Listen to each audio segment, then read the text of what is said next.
Good Monday morning, and welcome to Ice Age TV, the internal combustion engine age YouTube channel. Right here it is. Here's my sticker that I made. See there, YouTube, Ice Age TV, internal combustion engine age TV channel. We're talking about all my cars and trucks, motorcycles, and if you want one of those stickers, I'll mail one to you. No, free, if you want to ride around, let people know that you support the Ice Age. Yeah, so, wow, it's cool. The change of season is here. And good morning, everybody. Those who watch my channel, thanks for tuning in and listening to me talk and all that good stuff. I'm giving my views and ideas, thoughts, and hopefully we're all kind of on the same page. And that's the goal here.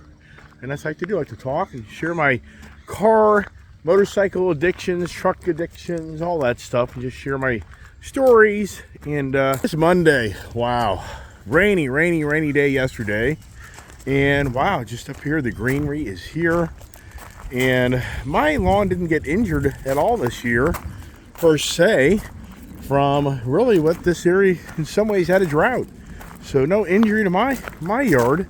Somebody has a really nice yard, it doesn't get the water they like, it's all brown, and they're like, oh wow.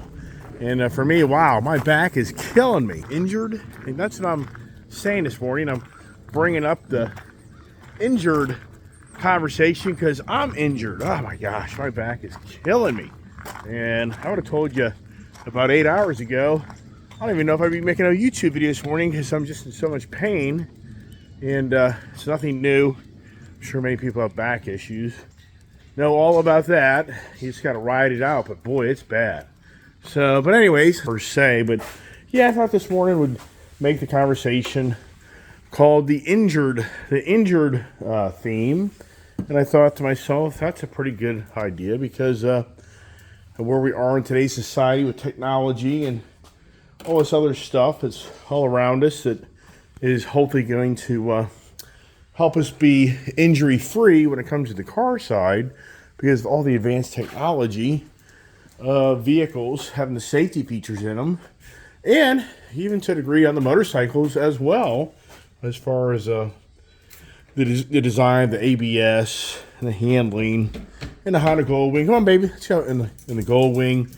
Honda Goldwing, which I had one, had an airbag on it to hopefully help you if you're in a crash, maybe not be as bad. And then I have the riding gear that has the air vest and has the other things that hopefully will protect you. And, you know, once again, it's all about the gear, the helmet, the gloves. Yeah, so I just kind of thought to myself this morning, being my back is killing me, and I had a severe injury. I was involved in a very bad crash when I was very young, believe it or not, close to 40 years ago. It was like the fall, I think, of 84. So I don't think it was 83. I think it was the fall of 84. My brand new Volkswagen GTI, one of the first they brought to this country. And I think that I'm paying dearly for that car accident that about paralyzed me. I mean, it was a bad car accident. I think as I get older, I'm just, you know, the repercussions from that are ongoing, even though I do a lot of manual labor. But here's the thing. Here's motorcycles. I took the time over the weekend to uncover all of them, because some people are like, you know, you get all these motorcycles, but what are they? So I just thought, you know what, I'll uncover all of them. And the dust and all that other stuff's kind of died down, so it's not as bad as it was in the summer months that we're kind of coming into the fall months. And as you can see, the Goldwing, the CVO 2021, the 23 Honda CB650, the Street Bob, the Indian Pursuit, got another Chiefs, the Bobber, the Sport, the Fury, the new CVO Road Glide, which are making way too many of those. I think I'm going to get injured. I'm going to feel the injury, I think, on this motorcycle's value. Even when I say that, I think, it's early in the game to really come to closure on that. But I tell you what, the overproduction, I think, of this new CVO Road Glide is happening. I think that the new Puma guy that runs Harley Davidson, I think he's put it out there too far. I think he's making way too many. And here's the Harley Davidson Lowrider ST. Really nice product. But yeah, I'm going to get injured on that, being, I think, the money factor, because the CEO, who runs around, the CEO of Harley, is the former Puma shoe guy, and the CFO is the actual former kitty cat lady for some major. I'm just trying to think of the name of the company. That she was actually a person that actually sold the kitty cat pet food, all the pet side. But anyways, whole point is the new CFO or new CEO of Harley Davidson. He is making a big mistake. I think that he thinks that everybody is going to step up and spend a lot more money for the latest, greatest Harley Davidson instead of waiting for the updated, basically, model line. Meaning that the non-CVO model line will probably end up having the inverted fork capability, the new front shark fairing, the new infotainment center, and the different style bags. So I think that the CEO thinks that everybody's going to just go ahead and doesn't want to wait 6 months for the new updated Harley Davidson Touring bagger bikes, and they'll just go ahead and spend an extra 10 grand today and just get this, and they won't be able to build them fast enough, and everybody will be clamoring to them and wanting them. But we're not seeing that. I'm already seeing in my travels that there's tons of these bikes sitting at dealerships. Yes, if you're the most common color is that right there, the platinum, not the whiskey neat. Whiskey neat, but that whiskey neat, that's a very expensive motorcycle. All right, let's get up here upstairs and get the morning conversations going, get the week going. And wow, like I say, my back, whew, I mean, I'm in a lot of pain. Nothing compared to what it was. Yesterday was kind of a day that I was really having to kind of rest it. And yeah, and I'm trying to think, how the heck did I pull it out? I think I probably pulled it out playing softball competition with my kid. It's probably how I did it. If anybody's a grown parent, you go out and think you're a young guy, young lady, and you go out and exert yourself, and then all of a sudden, it's like, wow, that wasn't very smart. So, all right, get a phone in place here. What a great weekend. I went riding with Chris and Shannon, the people friends that met me through my YouTube channel, and Chris is the motorcycle enthusiast, like many of us are. And we had a really great time on Saturday riding around. And we went out to the Honda dealer and looked at the Honda Goldwings. I thought for some reason the Honda Goldwing Tour wasn't being built anymore. It's just the way Honda's website is set up. It's not the greatest of designs. So that's not true. Honda Goldwing Tour still is available to buy and build and whatever. And so then we went over to the Harley dealer, and brand new Harley dealer out there in Winchester called Skyline Harley. That used to be Groves Harley. And wow, I was pretty taken back on how that location there, the personnel just doesn't seem to have their act together. I think that dealership has a lot of challenges. It's one of these, what's the most common thing in the automotive and the motorcycle end, it's the big guys buying up the little guys, and I think that's created serious injury to that dealership, that Groves Winchester Harley, family owned, sold out to the big guy, and I just think that that's going to be severe injury for that dealership. Wouldn't surprise me in some ways that dealership doesn't make it, because the management doesn't, in my views, it's just, I've been to a lot of car dealerships, a lot of motorcycle dealerships, I've been to a lot of businesses, and after Saturday being at that dealership, I'm like, wow, this management, whoever's running this dealership, I can't see it. And it's a whole different, they're bringing people in from like New York, New Jersey, Michigan, out to this country dealer of Virginia. It's just night and day. So I think that company that bought out that dealership, I think in the end they're going to get injured. And I think the only way is to stay open. It'll just be feeding the monies off of the other dealership to keep it going. And that goes on all the time. I mean, that's a huge thing in business, is the big guys can kind of keep things afloat But how long do they keep the loser location afloat before eventually they raise their hand? They just close it and or try to sell it to somebody else. So Skyline Harley in Winchester, Virginia, really nice dealership as far as the dealership itself, beautiful dealership. But the people running it, I just can't see it. And if their service end is anything like their sales end and upfront end, wow. Would I take my bike there? No way. So I don't know. First time impression. Haven't been there in years. And but it's a country dealership. These country Harley dealerships, those guys are always challenged because you're just not going to get the volume. You don't have the foot traffic. Because so Saturday, Sunday, you'll have some foot traffic. Most of the week, you're not. I mean, it's just going to be more of a maybe service side, but just having a lot of people walk through. But anyways, move on from that. So, yes, what about the injury to the automotive industry that we're witnessing from the Shawn Fain UAW, the 144,000 plus members that are now on strike and are targeting Ford Bronco specifically. So the Michigan Bronco assembly plant has been idled, I guess. I'd have to assume. I mean, I haven't gotten that far into these things, and I didn't really spend a lot of time over the weekend delving into what's going on because you just know the gist of what is going on. And apparently, the Jeep Wrangler side has been, they're having a strike at that plant, and the Chevy Colorado. And so what now is being talked about a lot is the UAW's strategy as a first for the big three, and it's an eye-opener, and it's something they weren't anticipating. I think, so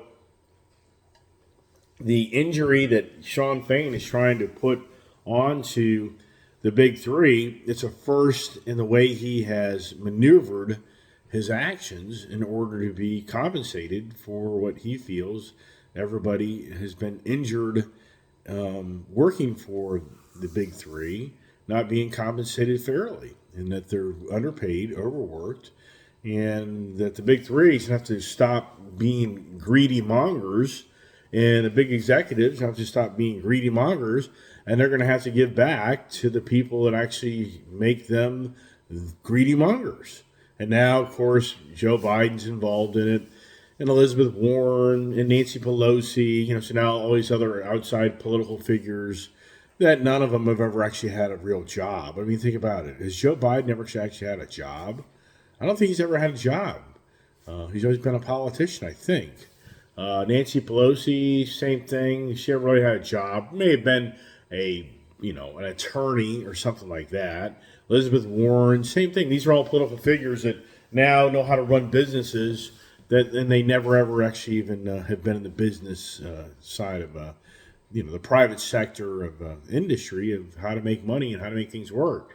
So for Shawn Fain, he's getting a lot of attention, and the feeling right now is that this guy's really going to force the hand that the big threes have been they're going to have no option but to go to this 30+% pay increase. Apparently, Jeep Stellantis went to the table at 21%, and Shawn Fain's like, that's an injury. That's an insult to me.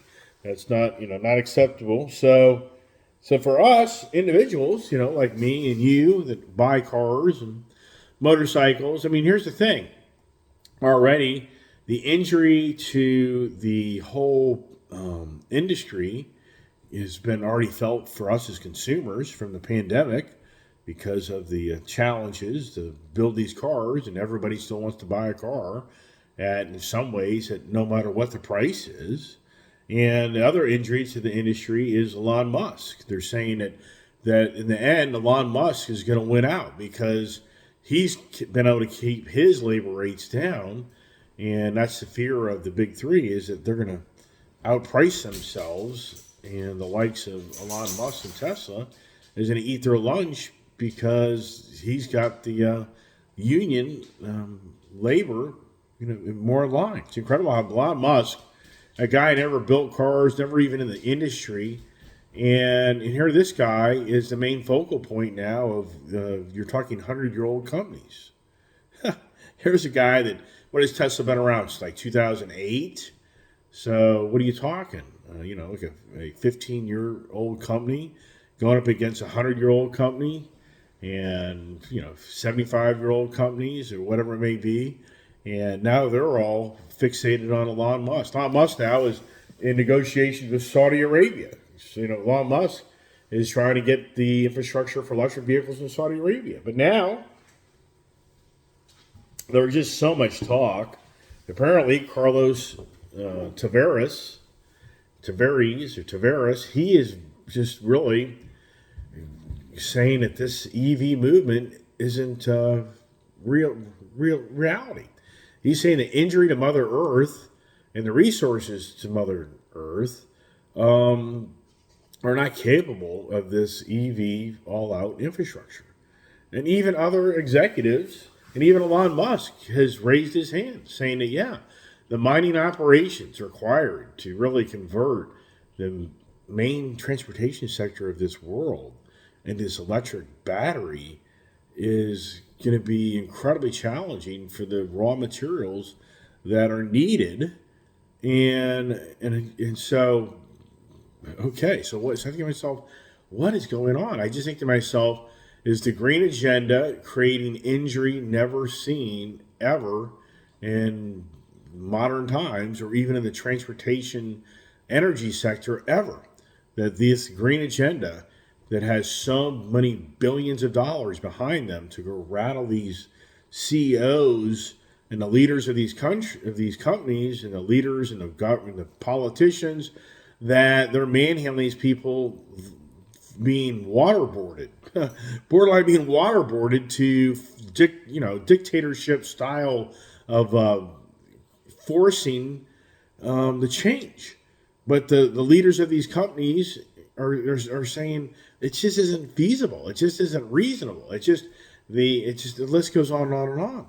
And the expense is going to be through the roof.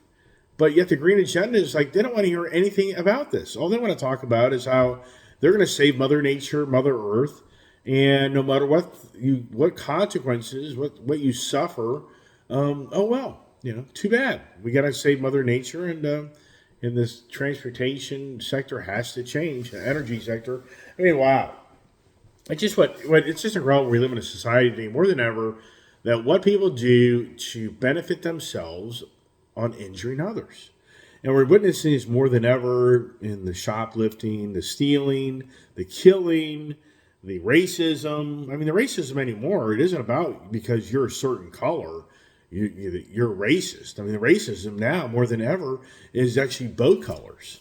Yeah, did you hear about the guy that looks like me, that's a former a sheriff, or was run over in Las Vegas? Have you heard that story? I'd be amazed if half of the people watch my channel, unless you're on X, unless you're on Twitter, social media, I don't think you know anything I'm talking about right now. That two young kids, they're the opposite of my skin color, videoed them driving down the road in a stolen car and running over a retired former police chief that looks like me. He's dead. This happened back on August 18th. It's now a month later. And just here in the last few days, all of a sudden the news is broken that these two young kids ran over this individual, and the media machine hasn't given it one bit of attention whatsoever. And wow. And even the paper said bicycle bike crash kills the former police officer or chief or whatever. So, yeah. But nobody says, well, you reverse it, that two of what I look like, young kids in a car, run over the opposite of my color of a former police officer. What would be the media's attention? Yeah, right. So injury. So what is going on more than ever in our society is we're witnessing more than ever the injury to others through, sadly, the unhappiness of so many that, that's what I think to myself. What goes on behind the closed doors in our homes more than ever? what are parents are telling their younger kids? I mean, really, what are they telling them? And I really think, wow, I think that it's not good. I think that a lot of parents are rattling off stuff and information that for the young individual then comes a closure that feels like, yeah, right. The racism is, you know, the worst it's been in modern times. And then go out and do devious things to others. But anymore, it's just borderline. It's not even about the race. It's just about the devious things going on to others that injure others to get what they want. And you just look at so many things going on. I was looking at the college football games, and man almighty, how many, I mean, it's been going on for years, but how many freaking football teams were fighting each other? Not fighting each other playing football. They're just out like they're punching each other and beating each other up. Wow. So back to the car conversation. So the injury to us as individuals is, I think, going to be pretty big. I think that this Shawn Fain, I think the big three are going to be forced to play this guy's game. That's what they're saying, that this is a first for the Union to have such a strategic play on the big three. And I think we all know that for you and I, it just means that the car is going to be more expensive. The truck will be more expensive. And then the labor rates at the dealership will go up. I mean, it's just all kind of like, and that's the whole point that I'm trying to convey here this morning is the Shawn Fain's consistent messages that, well, the big guys are making too much money. So since they're making too much money, we need to make too much money. And that's kind of the theme that just kind of toe heels to the other theme. So then the end for you and I, we have to make more money to be able to afford all these more expensive vehicles that are in the future pipeline if this union gets their ways. And so then you're going to tell your employer, or you're going to run your business, and you've got to raise the labor rate in the same way everybody else is raising their labor rate to be able to stay up with all the inflation. So everything just continues to get more expensive. I got to think to myself yesterday that you're seeing $125,000 cars, $150,000 vehicles. The $100,000 vehicle, I think, wow.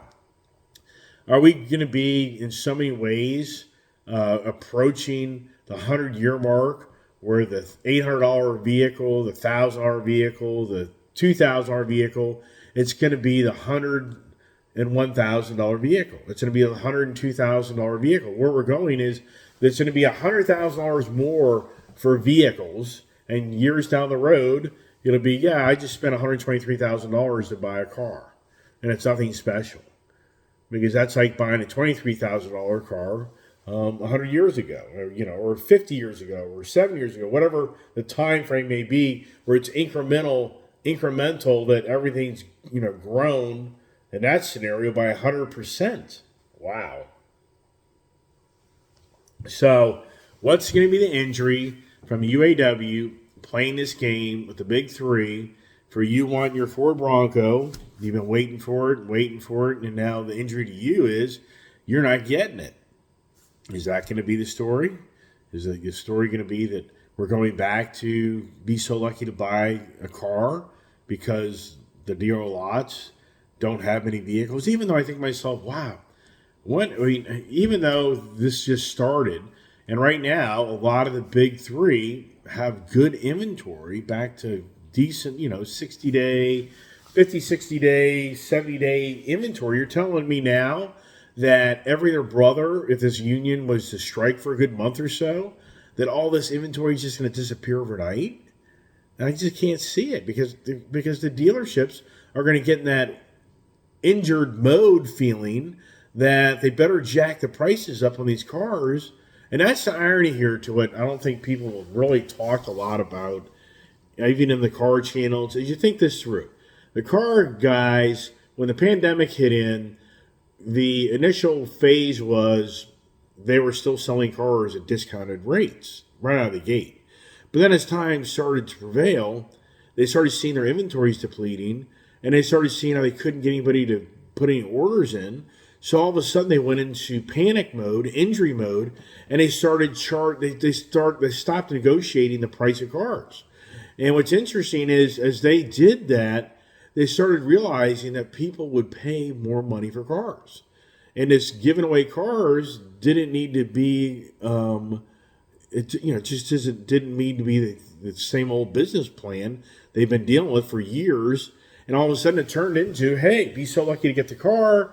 And you know what? Behind the closed doors, these dealerships are saying people will pay. They will pay a lot of money just to be able to get a car. So stop giving these cars away. And it really opened their eyes up that they're not going to get injured. The consumer's going to get injured. So here you go. Just charge them whatever they'll pay for the car. And we'll just continue to see how that works. And here we are 3 years later. And we're now with the UAW strike that could truly keep that whole mindset and that whole injury style business plan continue to work in the automotive industry. You just think, wow, man. I mean, I just think for the most part, I've got a pea brain.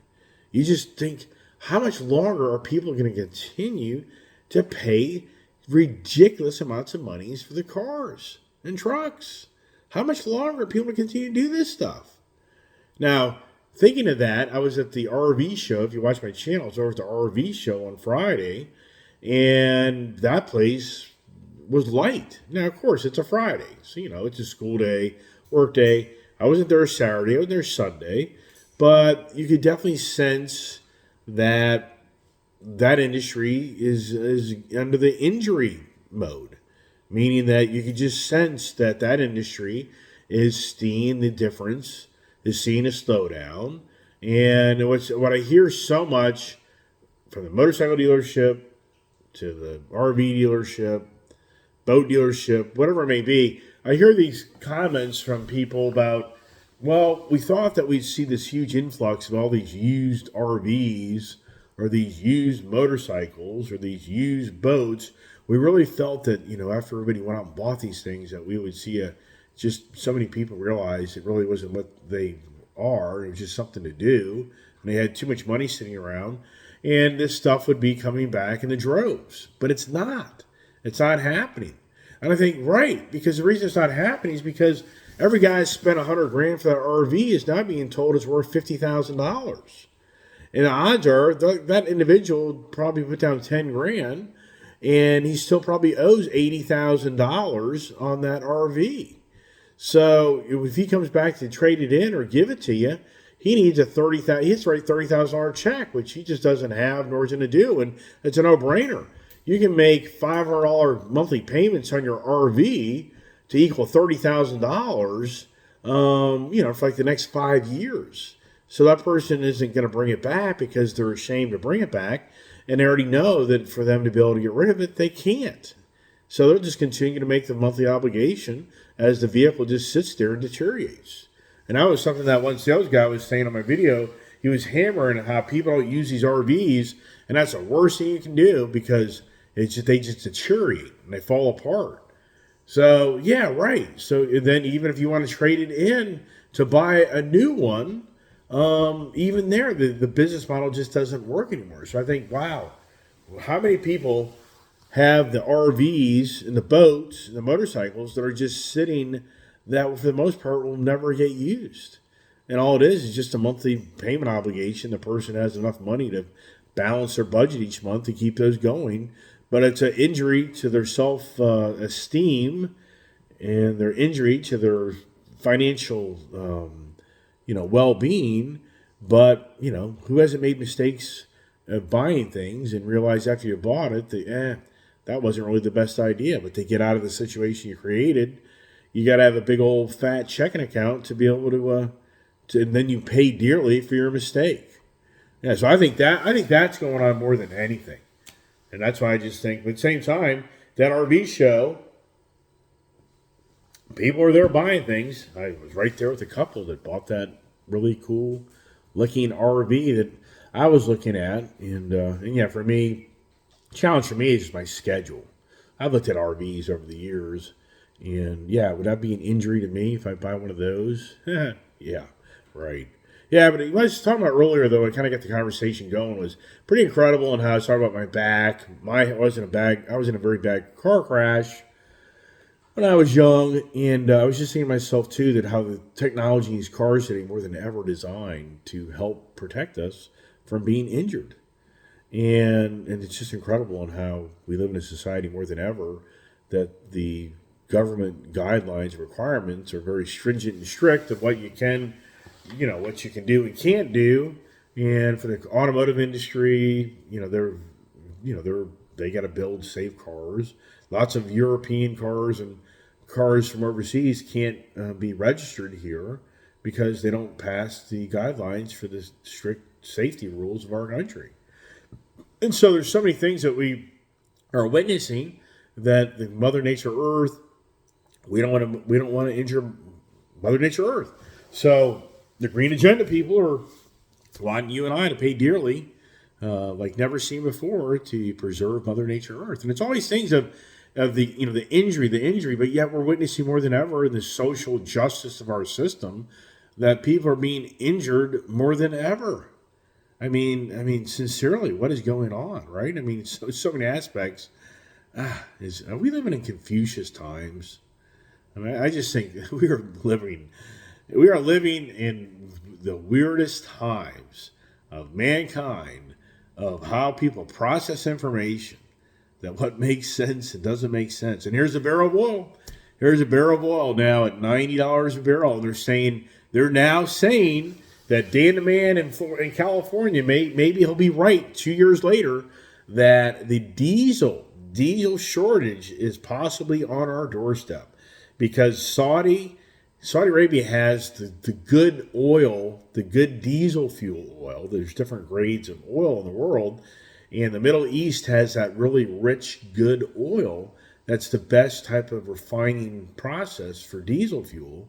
And now that Saudi Arabia and Russia have buddied up, I thought Russia was supposed to be taken out of the world market and have sanctions against it. They couldn't sell fuel. I mean, do you feel injured as an individual of who these people are running our country? I mean, do you actually step back for those people who voted certain people into office? You've been severely injured by your decisions of who you think is right versus wrong. It's beyond believable. So yes, so the refinery market on our side, domestic, isn't able to handle the diesel refining without this Saudi sweet crude and even the Russia crude, which I don't think we get that, but whatever. But they're saying that all these terminals are being updated for environmental reasons and this mechanical that. So the diesel fuel potentially could be a challenge here going into the winter months, especially if you have a cold winter. And that number two oil is basically diesel oil. So if you have a harsh winter, a lot of number two heating oil is going to be sucked up to keep everybody warm. And so now Dan the Man out of California, he's saying $10 gasoline. So in California, I've already seen some on the social side, the X side, pictures of gas stations that have $6, $7 fuel, $7.49 for diesel. So is the $100, $120 barrel of oil back? But for me, I'm like, okay, so let's just say we do go to $6 gasoline. I mean, I definitely see the high fours and maybe fives. I definitely see the $4.99 diesel, maybe $5.99 diesel in the area that I live, maybe. But I think, okay, so does my electric truck get value again? Does my Mustang Mach-E get value again? I mean, if we have $6, $7 gallon gas, I can pretty much guarantee you that the electric car market will definitely take off. People that are paying double the price for gas and there's no relief in any time soon, I'll be amazed. But I wonder why that's happening. Yeah, I wonder why that's happening. The injury to your banking account is at the worst ever in modern times. Of the city administration, it's empowered to be.